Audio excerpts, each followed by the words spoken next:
A paz do Senhor Jesus. Evangelista Leandro Pedro, direto da Paraíba para o Brasil. Noite de sábado.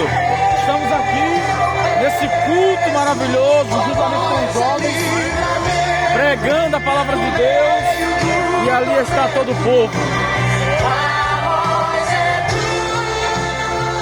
adorando ao Senhor nesta noite de sábado maravilhosa. Foi bênção do céu. Gostaram da palavra? Foi uma bênção do céu. Deus abençoe a todos os irmãos aí que contribuíram para a carroça evangelística. Aí está a carroça, levando a palavra de Deus nas ruas de Itambé, Pedras de Fogo. Que Deus abençoe a todos que contribuíram para esta obra, amém?